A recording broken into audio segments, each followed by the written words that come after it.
It's none of the pictures that you've seen, okay, because there's nothing here. And this is what she tells us.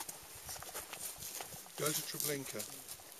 Keep your eyes wide open, sharpen your hearing, stop your breathing, and listen to the voices which emerge from every grain of that earth.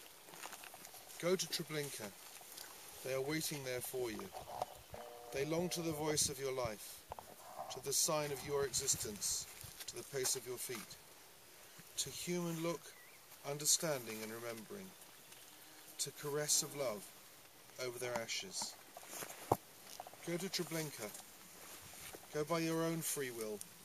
Go by the power of pain over the horror which has happened.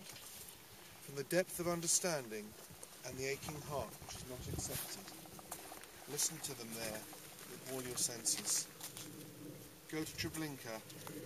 There the green silence, golden or white, which embrace them each season of the year, will tell you stories of the stories about life which became forbidden and impossible. Go to Treblinka. Watch how time has stopped there. Listen to the standing time, to the dead thundering silence, to the human stones weeping there in silence. Go to Treblinka, to feel it even for just 1 second.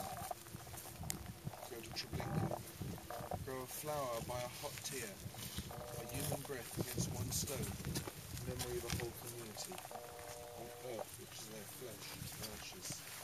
They are waiting there in Treblinka, for you to come and listen to them, cry within the silence, and in total new identification, unifying, bring them each time the story of life, which continues, and of reviving love. Go to Treblinka, for generations to generations, do not leave them alone.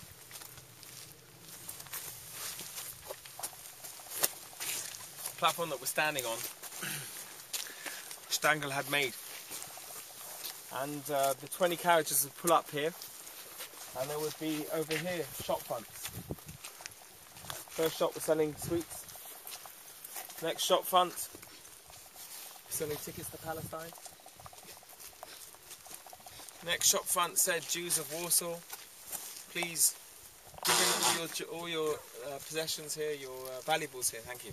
Your valuables here, you'll receive a receipt. When you leave, you'll get them back. There was a clock here as well, and the clock was at a completely different time to all of Poland. It was said 6 o'clock most of the time, that's what survivors tell us.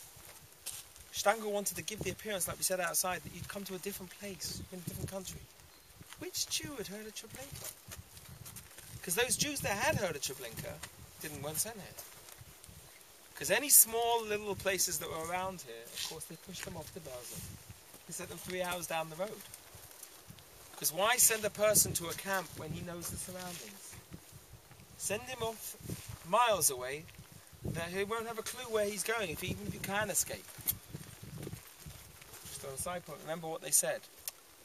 Being outside the ghetto was sometimes more dangerous than being inside the ghetto, because you were hunted down outside the ghetto. Those Poles that were not sympathetic to the fact that we had Jews were outside of the ghetto. Those Poles who weren't as nice as Hans Foster's parents. And there were many Poles that were very good. But those Poles that wanted to hunt down for money Jews, they hunted them down in the streets and wherever they could find them.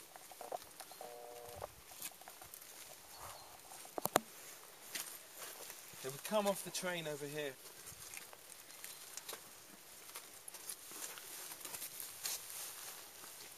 And they would stand here, and there was no selection, okay, like you know from,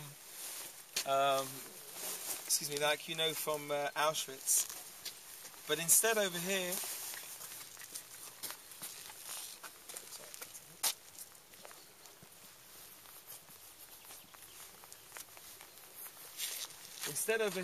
okay, there was the 2 lines like you saw on the film Sobibor.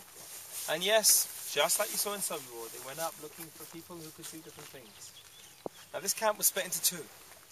There was a camp further over that way, which was the labour camp. In that labour camp, they would also take their goods over there and fix them and do whatever else they needed. And then there was the death camp part, which is over here. there were watchtowers where the trees are now standing, where the line of trees, you can see the embankment up there. There were watchtowers over here as well. Ukrainian guards would march up and down this area over here. And when they found, the Ukrainian guards found that women had babies, and by this time, you should know as well, it was quite apparent what was going to be going on sometimes. When they had too many trains coming in here, they just wanted to get them into the gas chambers. They didn't care about order. And Yechiel Reichman, who was one of the people who also survived here, tells us of a horrific